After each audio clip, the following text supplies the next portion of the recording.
Hi guys, welcome to the Neha Sharma show. सबसे पहले तो आप सभी को दिवाली की हार्दिक शुभकामनाएं। इस दिवाली माँ लक्ष्मी हम सभी को शारीरिक, मानसिक, आर्थिक, सामाजिक और भावनात्मक रूप से पूरी तरह आत्मनिर्भर बनने का वरदान दे, ऐसी मैं कामना करती हूँ।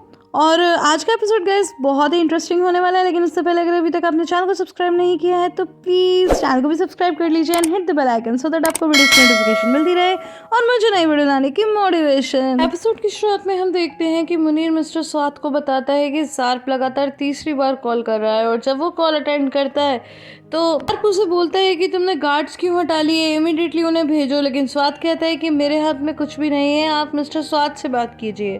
तो इसके बाद जब वो स्वात को कॉल करते हैं तो मिस्टर स्वात उसका कॉल अटेंड नहीं करते और डायरेक्ट वहाँ से चले जाते हैं। अब नेक्स्ट सीन में हम देखते हैं कि बाहर बच्चों के साथ कुकिंग कर रही होती है और तभी वहाँ पर सार्प आ जाता है जो इशारे से उसे वहाँ बुलाता है। बाहर आने के बाद बाहर पूछती है कि क्या तुमने मुनीर से बात की, तो वो कहता है कि हाँ की, लेकिन मुनीर ने बोला कि उसके हाथ में कुछ नहीं है और पेरेल और मिस्टर स्वाद तो कॉल अटेंड नहीं कर रहे हैं। लेकिन तुम चिंता मत करो, जल्दी ही गार्ड वापस आ जाएंगे।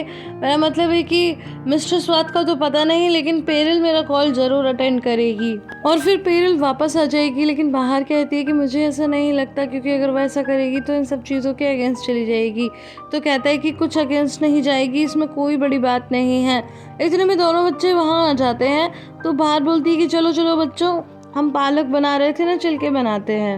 नेक्स्ट सीन में हम देखते हैं कि पेरेल एकदम खोई हुई सोफे पर बैठी होती है और जब सार्प उसे कॉल करता है तो वो अटेंड ही नहीं करती, वहाँ से उठ के चली जाती है। नेक्स्ट सीन में हम देखते हैं कि पुलिस आरिफ, उसके पिताजी और उसके दोस्त को ले जा रहे होते हैं और लगातार मिस्टर यूसुफ बोलते रहते हैं कि ये सब हमने नहीं किया, आप हमें कहाँ ले जा रहे हो, हम इसके बारे में कुछ नहीं जानते। तो पुलिस वाला बोलता है कि अगर ये सिर्फ एक गलतफहमी है तो हम आपको छोड़ देंगे, अब आप चुपचाप बैठे रहो। लेकिन वो चुप नहीं होते और लगातार बोलते रहते हैं एंड फाइनली पुलिस उन लोगों को पकड़कर सीधा पुलिस स्टेशन ले जाती है। अब नेक्स्ट सीन में हम देखते हैं कि बाहर अभी भी बच्चों के साथ कुकिंग कर रही थी और तभी वहाँ सार्प आता है तो वो उसे इशारे से पूछती है तो वो अपना सिर हिलाकर ना में जवाब देता है। नेक्स्ट सीन में हम देखते हैं मिस्टर नज़ीर आज बहुत ही तैयार हो रहे हैं और अपने बेटे की वही यादों को फिर से याद करते हैं कि जब वो पेरिल से मिलने जा रहा था तो कैसे वो उसे फूल दे रहे थे और वगैरह वगैरह। इसके बाद वो जब तैयार होकर वहाँ से जाने लगते हैं तो उनकी मेट्स उन्हें बहुत ही हैरानी से देखती हैं, क्योंकि वो काफ़ी दिन बाद इतना सज धज कर जा रहे थे। सीन में मिस्टर एमर कहते हैं कि फटाफट तैयार हो जाते हैं और अभी पुलिस स्टेशन चलते हैं। फिर वो मिसेस हदीजा से पूछते हैं कि कौन से पुलिस स्टेशन में गए हैं, क्या ज़ेदा ने कुछ बताया। तो वो कहती हैं कि नहीं नहीं, ज़ेदा ने तो कुछ नहीं बताया और मैं भी पूछना भूल गई। की आवाज़ें सुनकर कि शीरीन भी वहाँ आ जाती है और पूछती है कि क्या हुआ। तो मिसेस हदीजा बताती है कि आरिफ को पुलिस पकड़ कर ले गई।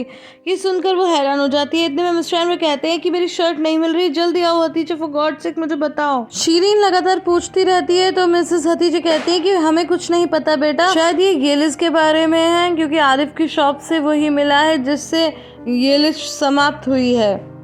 शीरीन बोलती है तो इसका मतलब आरिफ भी इसमें इन्वॉल्व्ड है। तो ये सुनकर के मिस्टर एनबर उसे डांटने लगते हैं और कहते हैं कि मैं और मेरी बेटी ज़ेदा इस बात के गवाह हैं, पुलिस उसे क्यों पकड़ेगी। और तुम्हें बड़ा मज़ा आता है दूसरों के दिमाग से खेलने में, उलझने में, तुम हमेशा दूसरों के दुख में खुशी ढूंढती हो, तुम्हें शर्म आनी चाहिए। बोलते कि जल्दी से हदीजे मेरा वॉलेट दो, मिल नहीं रहा, और हाँ हमारी आईडीज़ रखना भी मत भूलना। और फिर वो लोग वहाँ से निकल जाते हैं। नेक्स्ट सीन में डोरुक कहते हैं कि मम्मा पास्ता बना दो, लेकिन बाहर कहती है कि बेटा पास्ता तो ख़त्म हो गया इसलिए वो नहीं बन सकता। निशान कहती है कि प्यारे डोरुक, जब भाई वगैरह आएंगे ना तो वो ले आएंगे। तो गाइज यहाँ पर वो गार्ड्स की बात कर रही है कि जब गार्ड्स आएंगे तो वो पास्ता ले आएंगे। लेकिन डोरुक कहते हैं कि कब आएंगे, तो कहती है कि मुझे पता नहीं। तो इतने में सार्प कहता है कि मैं अपने बेटे के लिए लेकर आता हूँ, लेकिन बाहर उसे जाने के लिए मना करती है। तो कहता है कि क्यों नहीं, वैसे भी पानी खत्म हो रहा है तो मुझे जाना ही है। अब तुम लोग एक काम करो कि बाहर जाकर एक लिस्ट बना लो, लेकिन बहुत सोच समझ के बनाना, क्योंकि मैं बार बार बाहर नहीं जा सकता। तो इसके बाद बाहर उससे पूछती है कि तुम्हें क्या लगता है कि गार्ड्स क्यों हटा दिए होंगे, क्या मिस्टर स्वाद ने पुलिस को हमारी लोकेशन बता दी होगी।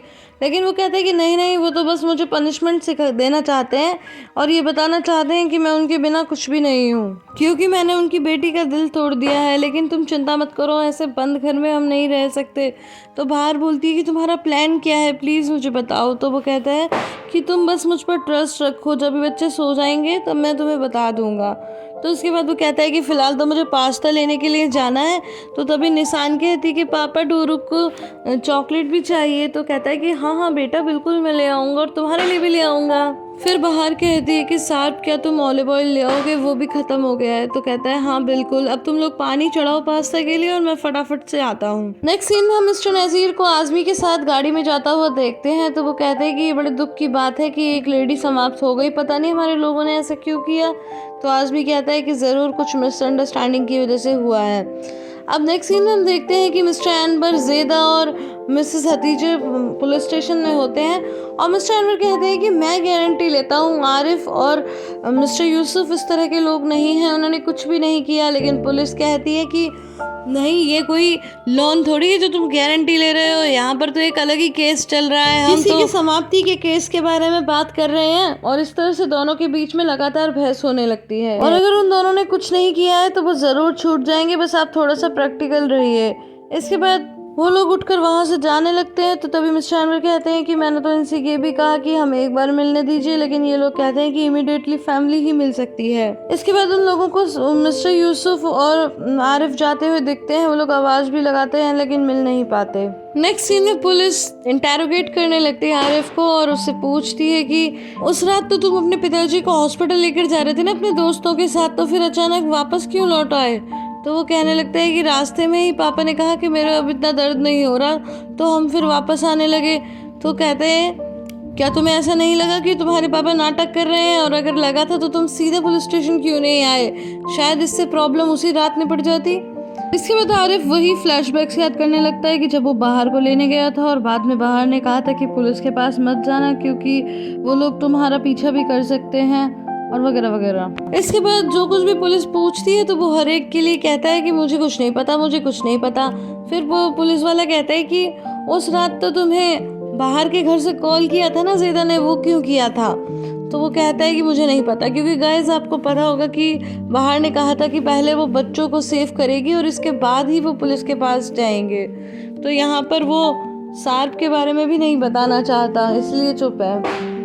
तो फिर पुलिस वाला कहता है कि तुम जानते हो ना कि यहाँ पर किस चीज़ का केस चल रहा है और इससे तुम्हें एक बड़ी सज़ा हो सकती है। लेकिन इसके बाद भी वो चुप ही रहता है और उस रात को एक बार फिर से याद करने लगता है कि जब ज़ेदा ने आरिफ को कॉल किया था और आरिफ ने कहा था कि मेरे पापा की तबीयत ठीक नहीं है तो हम हॉस्पिटल ले जा रहे हैं, और तभी वहाँ पर सार्प आ गया था। और उसके बाद तो गाइस आपको पता ही है कि क्या हुआ। इसके बाद आरिफ और मिस्टर यूसुफ को वहाँ से ले जाया जाता है।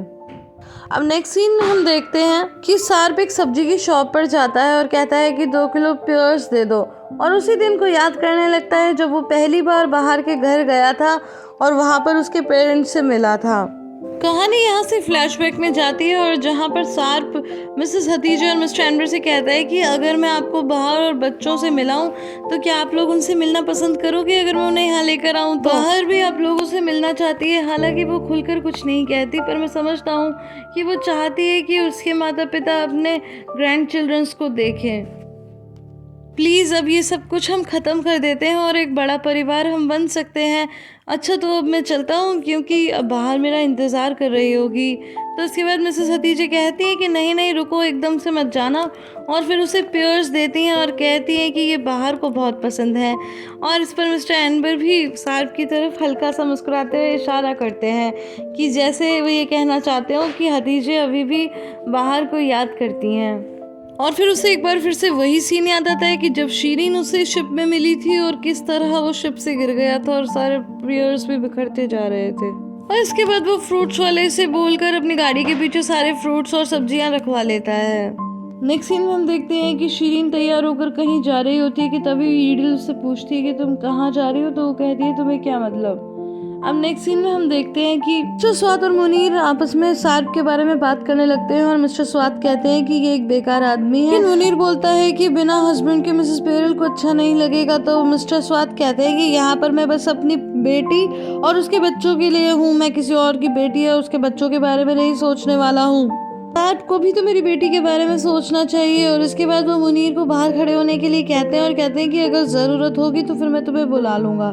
तो इतने में फिर शीरीन वहाँ आ जाती है जिसे देखकर मिस्टर स्वाद बहुत खुश होते हैं और कहते हैं कि बड़ा सरप्राइज कह के गले लगाने लगते हैं। लेकिन शीरीन तो अपना कोट उतारती है, गले वाले नहीं मिलती और बोलती है इतना बड़ा सरप्राइज भी नहीं है कि जितना बड़ा आपने मुझे दिया है। तो मिस्टर स्वाद कहते हैं कि क्या हुआ, कुछ बुरा हुआ है? तो वो कहती है कि आपने मुझे नकली ब्रेसलेट दिया क्योंकि मैं गरीब हूँ। अगर मैंने तो आपसे कोई गिफ्ट नहीं मांगा था, अगर आप मुझे फूल भी देते तो भी मुझे उतना ही अच्छा लगता। मुझे लगता कि एटलीस्ट आपने मेरे बारे में सोचा। मिस्टर स्वाद बोलते हैं कि मैंने अपने पूरे जीवन में कभी भी किसी को आर्टिफिशियल ज्वेलरी नहीं दी, तो मैं तुम्हें क्यों दूंगा, खास करके तुम्हें तो कभी नहीं। हमारा ब्रेसलेट आर्टिफिशियल नहीं था, एटलीस्ट जब मैंने तुम्हें दिया था तब तो नहीं था। अगर तुम चाहो तो मैं तुम्हें रिसिप्ट दिखा सकता हूँ। तो वो कहती है कि नहीं नहीं, और वो जाने लगती है। तो कहते हैं कि रुक जाओ, मैं तुम्हें अभी लाकर दिखाता हूँ रिसिप्ट। तो इसके बाद वो शीरीन को रोक लेते हैं। अब नेक्स्ट सीन में हम सार को गाड़ी में जाता हुआ देखते हैं और वो लगातार पेरिल को कॉल कर रहा होता है, लेकिन पेरिल कॉल अटेंड नहीं करती और इसी बीच वो मैसेज करने लगता है, जिसकी वजह से उसका माइंड डाइवर्ट हो जाता है और सामने से एक गाय आ जाती है, जिसे देखकर वो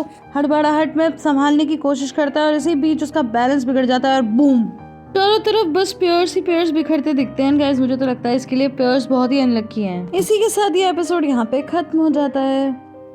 गाइस आई होप आपको ये वीडियो पसंद आई होगी। अगर पसंद आई है तो इसे लाइक शेयर एंड कमेंट करना बिल्कुल भी ना भूलें। फिर मिलती हूँ अगले वीडियो में, तब तक के लिए bye bye and take care.